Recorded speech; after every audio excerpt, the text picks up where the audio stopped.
नमस्कार, AB star news देख रहे हैं आप और मैं हूं आपके साथ सोहन सिंह। वक्त हो चला है आपका राज्य आपके खबरों का, जिसमें सबसे पहले बात करेंगे 2024 में होने वाले लोकसभा चुनाव की। दरअसल 2024 के लोकसभा चुनाव को लेकर जहां एक और विपक्षी एकजुटता की कवायद की जा रही है, वहीं दूसरी ओर बीजेपी ने भी तैयारियां शुरू कर दी हैं। चुनाव से पहले बीजेपी के सीनियर नेता लोकसभा क्षेत्र में कार्यकर्ताओं और नेताओं से फीडबैक ले रहे हैं।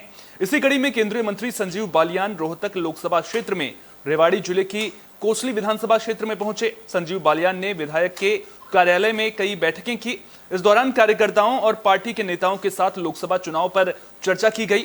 केंद्रीय मंत्री संजीव बालियान के साथ लोकसभा क्षेत्र से सांसद अरविंद शर्मा भी मौजूद रहे। केंद्रीय मंत्री ने बताया कि रोहतक लोकसभा इलाके में सबसे ज्यादा वोटों से कोसली विधानसभा से बीजेपी उम्मीदवार ने जीत दर्ज की, लेकिन इसके बावजूद इसी क्षेत्र में सांसद की सक्रियता बेहद कम होने की खबर मिली है। कई गांव ऐसे हैं जहां 4 साल बीतने के बाद भी आज तक दौरा नहीं किया गया। साथ ही क्षेत्र में सांसद निधि कोष से ग्रांट भी बहुत कम मिला है। बैठक में कार्यकर्ताओं ने छोटे छोटे काम तक न होने की बात भी बताई है। कोसली के अंदर आए हैं, यहाँ कार्यकर्ताओं से मिलना हुआ। फिर जो प्रदेश सरकार की स्कीम चल रही है जो लोगों के हित में है, लाभार्थी हैं, उनसे मुलाकात थी। उनकी समस्याएं क्या थी, उन पर बैठ के बातचीत करने का।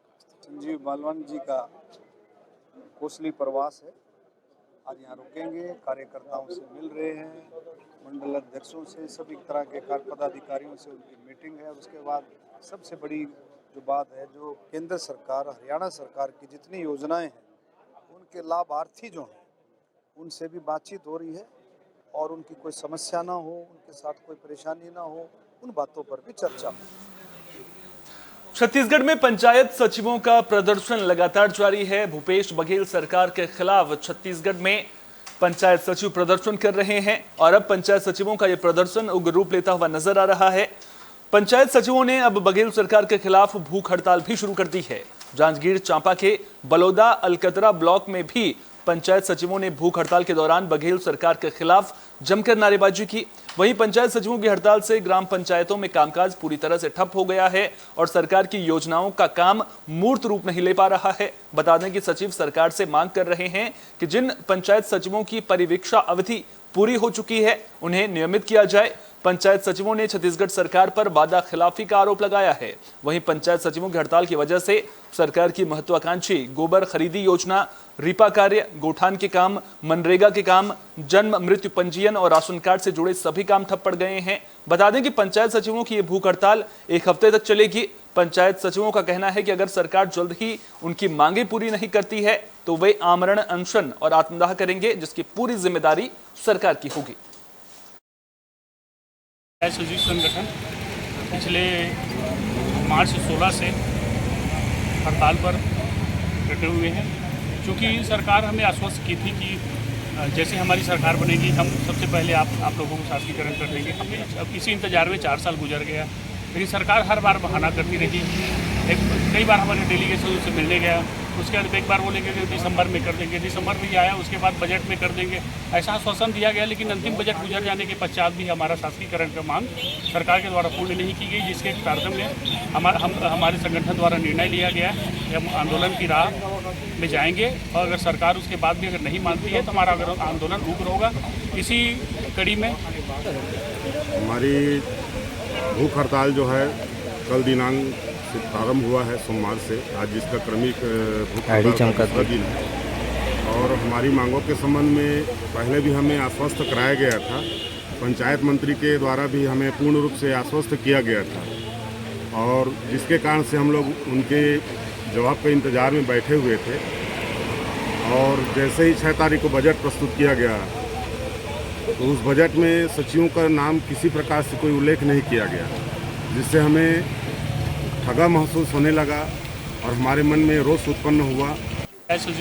गरियाबंद में भी पंचायत सचिवों की हड़ताल का असर देखने को मिला है। आपको बता दें कि 16 मार्च से पंचायत सचिव बघेल सरकार के खिलाफ प्रदर्शन कर रहे हैं। जिला मुख्यालय के गांधी मैदान में जिले के सचिव लगातार प्रदर्शन कर रहे हैं और अब पंचायत सचिवों ने भूख हड़ताल भी शुरू कर दी है। बता दें कि धरने के दौरान जिले की 5 पंचायत के सचिव रोजाना भूख हड़ताल पर रहेंगे।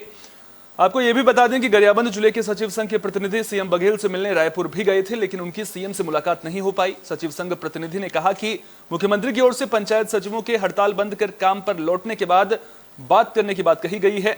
वहीं हड़ताल पर बैठे सचिवों का कहना है कि जब तक उनकी मांगें पूरी नहीं होती तब तक उनकी हड़ताल जारी रहेगी। हम लोग आज 24 तारीख से क्रमिक भूख हड़ताल में बैठे हुए हैं। हमारी एक ही सूत्री मांग है, 2 वर्ष तक परीक्षा और देखिए पंचायत शासकीय है, क्योंकि सरकार द्वारा अभी तक हमारे मांग के विषय पर कोई पहल नहीं किया गया है, इसलिए हम लोग आज से क्रमिक भूख हड़ताल हैं। कुछ प्रतिनिधि आप आज सीएम से मिलने गए हैं, क्या हुआ? हमारे प्रांतिक प्रतिनिधिमंडल आज सीएम साहब से मुलाकात करने गए हैं और इसकी खबर अभी तक आई नहीं है। उम्मीद है कि हमारे पक्ष में सरकार द्वारा सकारात्मक पहल करते हुए हमारी मांगों की घोषणा करें और इसी उम्मीद को लगाए बैठे हुए हैं कि आज सरकार के साथ अच्छी सकारात्मक। खबर रेवाड़ी से है, जहां इंदिरा गांधी विश्वविद्यालय में दीक्षांत समारोह का आयोजन किया गया था। दीक्षांत समारोह में हरियाणा के राज्यपाल बंडारू दत्तात्रेय ने शिरकत की। आपको बता दें कि मीरपुर के इंदिरा गांधी विश्वविद्यालय में दीक्षांत समारोह का आयोजन किया गया था। इस दौरान 2022 में पास आउट होने वाले नियमित विद्यार्थियों को डिग्री दी गई। इसके अलावा 2015 से लेकर अगले 6 बैच के विद्यार्थियों को गोल्ड मेडल दिए गए। इनमें साल 2017 से साल 2022 तक के पास आउट विद्यार्थी शामिल रहे। समारोह में करीब 700 बच्चों को डिग्रियां दी गई और 215 बच्चों को राज्यपाल ने गोल्ड मेडल पहनाए। छात्रों को संबोधित करते हुए राज्यपाल ने कहा कि हमारी यूनिवर्सिटी नई सोच और सुविधाओं के साथ आगे बढ़ रही है। जी बोलो पवन जी, पूछो। स्टाफ के सदस्य हैं वो यहाँ मेरे पीछे की तरफ जो विवेकानंद ब्लॉक है, यहाँ आपके लिए प्रबंध है। तो आप सभी व्यवस्था को बनाए रखते हुए व्यवस्था पहुँचेंगे, ऐसी आपसे अपेक्षा है। आप सभी यहाँ एकत्रित हुए, आपसे रूबरू हुए, आपसे हम मिले, बहुत बहुत धन्यवाद। जय हिंद, जय भारत, जय हरियाणा, जय हाई। जितने भी जो फैकल्टी है वो फैकल्टी को आगे बढ़ाने का जो प्रयास कर रहे हैं, इसके लिए मैं यहाँ के वाइस चांसलर और उनकी टीम को पहले बधाई देना। वहीं बस्तर में रेल लाइन विस्तार की मांग अब जोर पकड़ने लगी है। रेल लाइन आंदोलन समिति ने 9 मई को बंद का आह्वान किया है, जिसे कई सामाजिक संगठनों का समर्थन भी मिल रहा है। बता दें कि 9 मई 2015 को ही दंतेवाड़ा दौरे के दौरान पीएम मोदी के सामने रावघाट से जगदलपुर तक 140 किलोमीटर रेल पटरी बिछाने के लिए joint venture company Bastar railway private limited का गठन किया गया था, जिसमें NAMDC, सेल, इरकॉन और CMDC को शामिल किया गया। BRPL को साल 2022 तक रेल लाइन के विस्तार का काम पूरा करना था, लेकिन यह काम पूरा नहीं हो सका है। बता दें कि रेल आंदोलन समिति पिछले 2 सालों से दिल्ली राजौहरा जगदलपुर रेल लाइन शुरू करवाने के लिए आंदोलन कर रही है और अंतागढ़ से जगदलपुर तक पैदल यात्रा भी की जा चुकी है, लेकिन इसके बावजूद रेल लाइन के विस्तार का काम अधर में नजर आ रहा है।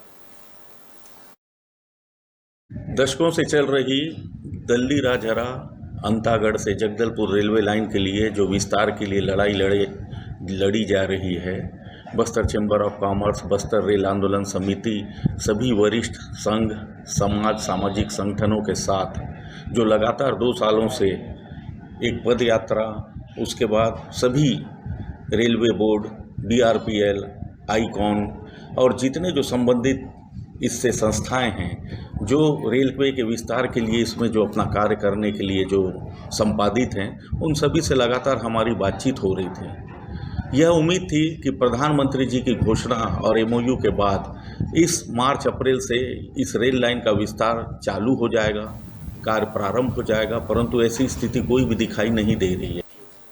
बुलेटिन में बात फरीदाबाद की, जहां एंटी करप्शन ब्यूरो और वकीलों की लड़ाई सड़क पर आती हुई नजर आ रही है। दरअसल ACB कर्मचारियों से नाराज वकीलों ने हड़ताल शुरू कर दी है। बता दें कि कुछ दिन पहले ACB की टीम ने अदालत परिसर में छापा मारकर 2 जूनियर क्लर्क को गिरफ्तार किया था। दोनों पर चालान के लिए डेट देने के नाम पर सुविधा शुल्क लेने का आरोप लगा था। ACB ने एक वकील की शिकायत पर यह कार्रवाई की थी। वहीं कोर्ट में पेशी के दौरान वकीलों और ACB कर्मचारियों के बीच हाथापाई भी हो गई थी। अब वकीलों ने ACB के कुछ अधिकारियों के खिलाफ मामला दर्ज कराया है। इसी मामले को लेकर वकील हड़ताल पर हैं। एक और एंटी करप्शन ब्यूरो के अधिकारी वकीलों पर सरकारी काम में बाधा डालने का आरोप लगा रहे हैं और मामला दर्ज करा चुके हैं। तो वहीं वकीलों ने भी ACB के कुछ अधिकारियों के खिलाफ हाथापाई को लेकर मामला दर्ज कराया है।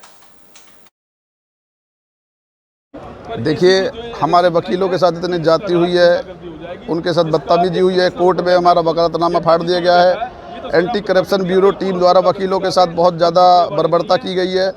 हमारे ऊपर झूठा मुकदमा दर्ज करा दिया है। हमारे कोर्ट में इल्लीगल तरीके से वो कोर्ट के कर्मचारियों को पकड़ कर ले गए। जब उनको पेश कर रहे थे तो हमारे वकील साथी वो अपियर होने के लिए जैसे वकालतनामा लगा, उनका वकालतनामा फाड़ के फेंक दिया।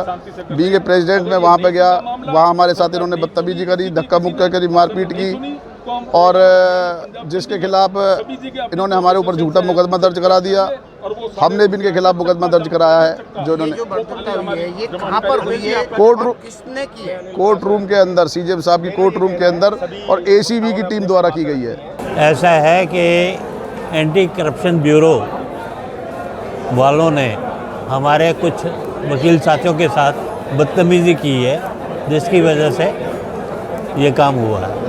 आपकी माने तो क्या विजिलेंस जो है क्या नाम है गलत कार्रवाई कर रही है? जी हाँ, जब देखो उन्होंने जो उनकी कार्रवाई थी वो की, चलो मान लेते हम, लेकिन जो हमारी ड्यूटी है, जब हम वकालत के लिए पेश हो रहे हैं, जमानत के लिए पेश हो रहे हैं, हमारे वकालतनामा क्यों फाड़े गए?